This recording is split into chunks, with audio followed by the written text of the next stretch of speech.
Hello! Ayan, kamusta kayo mga kababayan? Simula po sa Luzon, Visayas, and Mindanao at saan mang sulok ng mundo. Ito na naman po ang inyong munting tinig. Magbibigay na naman po ng reaksyon sa mahalagang issue ng ating bayan. Okay? So oras natin mga kamunting tinig is alas 2:10 na po ng hapon dito sa Pilipinas. O kung kayo po ay umaga dyan, magandang umaga, magandang tanghali, magandang gabi, anumang oras na inyong napapanood at napapakinggan itong inyong munting tinig. Okay? So sa hindi pa po nakapag-like, share at saka subscribe, pag bago pa lang po kayo dito, mag-like, share and subscribe na po kayo. At ito pa, huwag kalimutan kung gusto nyo lang naman magpa-member sa ating munting tinig community, as a sign of what we call the support, very much welcome po yan sa inyong lingkod. Pag-usapan natin itong nakaambang, na pag-aliwaliw ni Pulong Duterte. Ba, Diyos ko, Santissima Trinidad. Ready na ba kayo mga Duterte Dayad supporters? Ha? Ready na kayo? Dahil itong si Paulo Duterte, na isang miyembro ng House of Representatives, bakit ngayon naisipan na magbakasyon sa 16 na bansa sa loob ng 2 buwan? Ano kaya ang gagawin ni Pulong Duterte? Siyempre, hindi natin alam. Pero, siyempre, kailangan natin mag-speculate. Kailangan natin pag-usapan to. No? Kasi nga, ito ay kinonfirm po ito ng House of Representatives. Dahil nagpalabas po ito ng kopya ng travel clearance na napirmahan po ni Speaker Martin Romualdez na kung saan ay nagpapatunay na itong si Davao City Representative Paulo Duterte, anak ng nakakulong na dating Pangulo na Panggulo ng Republika ng Pilipinas na si Rodrigo Roa Duterte sa International Criminal Court Detention Center, at kapatid ng walang kwentang Vice President na walang iba kundi si Sara Duterte na nanaharap sa impeachment conviction sa Senado. Aragoy. From March 20 lang naman hanggang May 10 ang kanyang pirmiso na magbabakasyon, mag-aliw-aliw.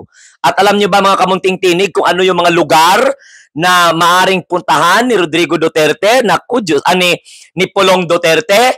Ayan, pupunta daw siya ng Hong Kong, ng China, ng Malaysia, ng Indonesia, South Korea, Japan, Vietnam, Cambodia, United States, Australia, United Kingdom, the Netherlands, Germany, France, Belgium, Italy, and Singapore. Sana all. Sana all. Samantalang ang iba natin mga congressman busy, kahit na naka-recess sila, pero busy pa rin sila, aktibo pa rin sila sa serbisyo. Si Pulong Duterte, na anak ni Rodrigo Roa Duterte, ayon, magta-travel sa 16 na bansa. Ito mga kamunting tinig ha, patunay. Tingnan mo nga si Speaker Martin Romualdez, pinirmahan pa, sinertified pa. No? Grant pa ng request ni Pulong Duterte. Sa mga kamunting tinig, itong nakaambang pag-aliwaliw ni Pulong Duterte, ano ang gagawin niya? Siguraduhin magbabakasyon ka sa gitna na yung tatay mo nakakulong doon? Di ko makuha yung logic. Gagawa ka ba ng paraan para lang na mag-aliwaliw, magbakasyon, mag-family vacation sa gitna ng kinakaharap na dagok ng tatay mo? So ano kaya ito? Personal trip? Business trip? Sino ang kikitain ni Pulong Duterte dito? May mga magsasalo ba kay Pulong Duterte? Babalik pa kaya si Pulong Duterte sa Pilipinas? Sa bagay, syempre, ang permission sa kanya, ang clearance travel niya is hanggang magsimula March 20 hanggang May 10. Nakaalis na. Mantakin mo, Hindi natin alam kung nandyan na ba siya sa Netherlands. Pero kung halimbawa, pinuntahan ni Pulong Duterte, hindi Netherlands. Kasi may March 20. Ano na tayo ngayon? March 26 na tayo. Malapit na yung zero remittance daw ng mga abno ng mga Duterte Dehad supporters ng mga OFW. 1 week daw yun hanggang April 4. So ito po ay patunay na magtatanong tayo, huy, saan ka pupunta? Sino ang kikitain mo? Business partner? Ano yung mga transaction? Ba sa bagay, siyempre naturalmente makichismis tayo, no? Pero kaduda-duda. Kaduda-duda ang timing. Bakit? Kung kailan pa nakulong ang tatay niya, saka pa siya mag-ikot sa 16 na bansa. Sa loob ng sa loob ng 2 buwan. Kasi sabi po dito, ang kopya daw po ng travel clearance na pinirmahan po ni Speaker Martin Romualdez. O, mantakin ninyo. Kahit na nga naaharap sa kontrobersya tong tao na ito, tingnan mo, pinirmahan pa rin. Binigyan pa rin sila ng permiso ng House of Representatives na mag-travel. Pero bakit hindi niya inuna ang Netherlands? Bakit parang walang pakialam kay tatay niya? So mas importante pa ba yung kamiting ni Pulong Duterte o yung bakasyon niya kaysa sa kalagayan po ng kanyang ama? Kinumpirma yan ng Office of the House Secretary General. Kinonfirm niya na itong si Rodrigo Duterte ay at yung si Pulong Duterte ay parang possible magta-travel siya sa 16 na bansa. Nabanggit natin dyan, Singapore, Italy, Belgium, France, Germany, Netherlands, United Kingdom, Australia, United States of America, Cambodia, Vietnam, Japan, Korea, Indonesia, Malaysia, China, and Hong Kong. Pero kaduda-duda, no? Oo, parang ano kaya ang gagawin ni Pulong? Ano kaya ang mga niluluto ni Pulong?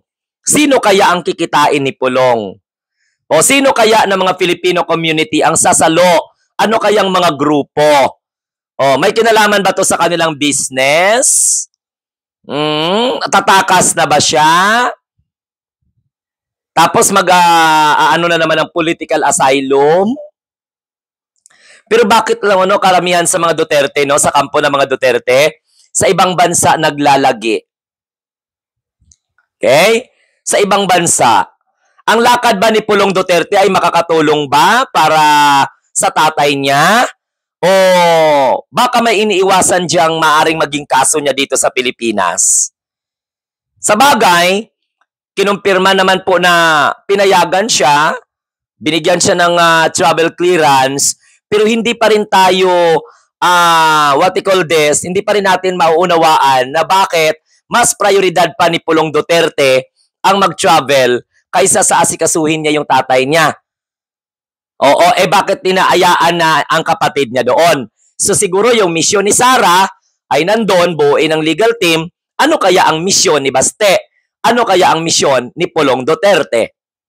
Ano kaya ang misyon ng mga ibang miyembro ng pamilya? Kaya nga parang sabi ko, hala, grabe naman. Samantalang kayo, mga Duterte Dehad supporters ka mga OFW, hindi kayo magpapadala sa pamilya nyo, gutumin nyo.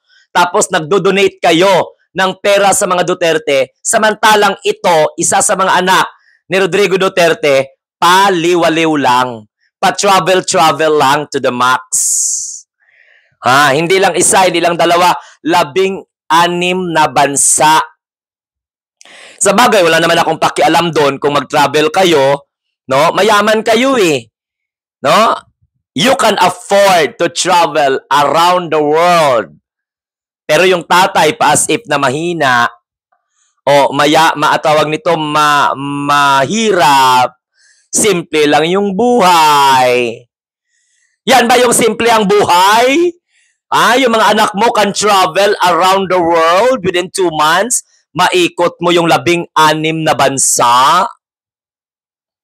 Tapos, magdo-donate pa yung mga buang na mga DDS supporter para sa birthday celebration ng tatay ni Pulong, samantalang si Pulong can afford to travel around the world. Mayaman, di ba? May world tour. Para ano? Ha? May kinakatakutan sa bansa? May inaasikaso? May itatago? Ano man? O, sabi nga ng iba, ay baka asikasuhin yung mga account sa offshore. Ano ba yung offshore? O baka tatago na yung mga assets. Yan po yung mga komentaryo. Sabi ng mga iba, ganun mayaman ang mga Duterte akala ko ba simple lang yung buhay? Kasi, okay, sige, mag-extend ng kanilang mga holiday sa ibang bansa. Kasi mayaman may pera, may sweldo. Alam nyo, mainit po yung mata ng mga tao sa mga ganyan kasi si Pulong Duterte ay public servant. Sa bagay, naka-recess man, pero hindi po maiwasan na mag-speculate ang mga sambayan ng Pilipino. Ngayon, nakita nyo na mga Duterte diehard supporters. Kung hindi nga kayo magtrabaho dyan sa abroad, OFW ng mga buang ang mga DDS supporter, hindi nyo nga mabigyan ng pagkakataong magbuhay ng maayos ang pamilya nyo. Pagkatapos ngayon, bibigyan nyo pa ng financial support yung mga Duterte. Nasamantalang, tingnan mo, nagtatapo ng pera sa loob ng 2 buwan. At ito pa, yung pag-allow ni Speaker Martin Romualdez, patunay na hindi po nagtatanim ng sama ng loob ang Speaker. Malaya silang makapag-aliwaliw. Gets ninyo? Grabe swerte naman ng isang Duterte sa loob lamang po ng 2 buwan, mata-travel mo yung iba't ibang bansa. Paano kaya sila ay grabe Anong gagamitin? Mga offshore accounts ba? O di kaya magwi-withdraw na ba ng mga accounts? Kasi ikot-ikot Diba? Ikot-ikot. Ikotin mo naman. Ano kaya ang ito ganito? Ano kaya ang business ni Pulong sa Hong Kong? For example, pupunta siya ng Hong Kong. Then pupunta siya ng China, pupunta siya ng Malaysia, papunta siya ng Indonesia, papunta siya ng South Korea, Japan, Vietnam, Cambodia, United States, Australia, United Kingdom, Netherlands, Germany, France, Belgium, Italy, and Singapore. Pangatlong beses ko na itong paulit-ulit sa inyo. Ano kaya ang business niya? Sa bagay, panahon na siya may bakasyon, maging masaya dahil nakulong niya yung tatay niya. Kasi kung mahalaga yung tatay niya sa kanya, nandun na po sa Netherlands. Kaya lang, mas ma-priority niya siguro, naatasan. Daming mga speculation, Gusto ko lang i-open up kasi ang mind ng mga DDS. Diba? Sabi ng mga Duterte diehard supporters, okay lang aliwaliw si Pulong Duterte kasi hindi man korap. Matino man na congressman si Pulong. Sabi ng mga DDS, hayaan nyo yung aming mahal na congressman. Kasi matino po yan si Pulong Duterte. Hindi po korap yan. Diba? Pera naman yan nila yung gamit nila. Bakit? Nagtatanong ba kami kung kaninong perang ginamit nila? Wala naman Sabihin ka namin, ingat po. Di ba? Sabihin pa namin, okay, sige, mag-ingat po kayo, Pulong. Sana'y mag-enjoy kayo sa inyong pamamasyal, sa inyong family trip, sa inyong business trip, o kung ano-ano mga trip-trip nyo dyan sa loob ng 2 buwan. Ang tanong, babalik pa kaya siya sa Pilipinas? Hindi kaya ito si Pulong Duterte magtatago din? Kasi damay siya sa investigation ng Quadcom. Tama? Tama. Basta sa mga Duterte supporter dyan, sasabihin nila, hayaan nyo na yung congressman namin.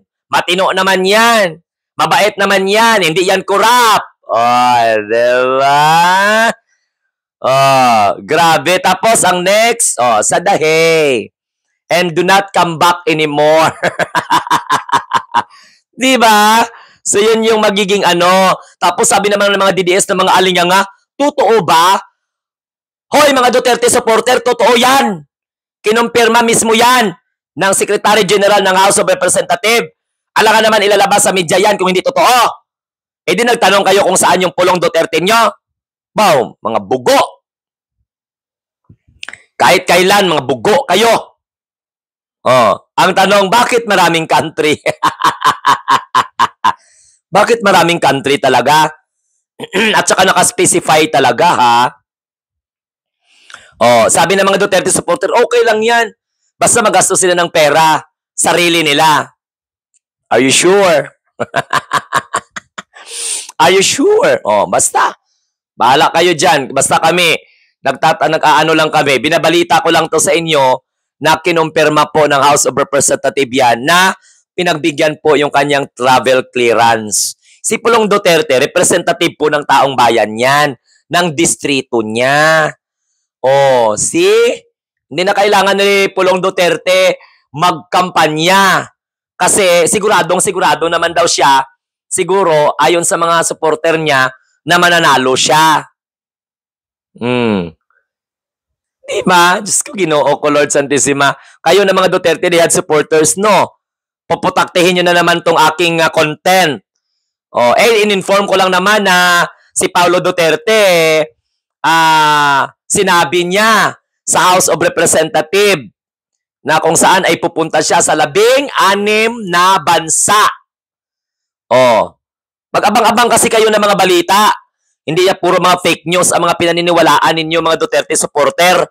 Kaya kahit totoong balita, hindi nyo na paniniwalaan dahil gusto nyo paniwalaan ng tao yung mga peke na mga pinagsasabi ng mga vlogger nyo. Oh, ano yan? Business? Alam nga naman mga kampanya si Pulong Duterte doon kasi congressman lang naman ang ginatakbuhan niya. Oh, ano yan? Personal? Business? Or kinakampanya niya yung mga padapa wala ng laban?